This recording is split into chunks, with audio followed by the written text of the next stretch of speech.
J'ai chopé une tique. Mais c'est qu'elle part pas cette sale bête.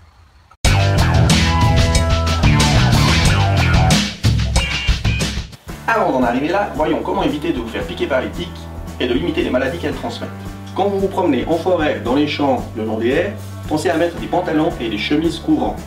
Vous pouvez aussi utiliser un produit comme celui-ci, qui est un bon répulsif contre les tiques, à mettre directement sur la peau ou à l'entrée des vêtements, parce qu'il faut savoir que les tiques adorent remonter le long du corps pour venir se planquer dans les creux, dans les plis. Il faut savoir aussi que les tiques ne piquent pas qu'en forêt. Une cliente est venue l'autre jour me dire qu'elle s'était fait piquer par une tique à la cheville alors qu'elle n'avait pas quitté la ville.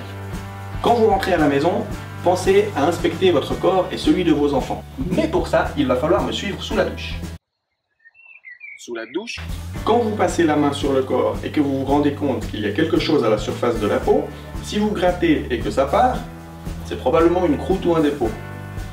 Si par contre ça résiste, allez regarder de plus près si c'est pas une tique. Pour enlever une tique, la meilleure façon est d'utiliser un crochet à tique. On le faufile entre la peau et la tête de la tique jusqu'à ce qu'il y ait résistance et ensuite on tourne et ça fait sortir la tique et là, il n'y a plus qu'à la tuer. Encore un petit coup de désinfectant et l'affaire est dans le sac. Si la tête reste en place dans la peau, c'est pas grave. Le corps va la rejeter tout seul. Commencez pas à sortir le bistouri. Dans mon prochain post, je vous parlerai des maladies que transmettent les tiques et comment les éviter. À bientôt!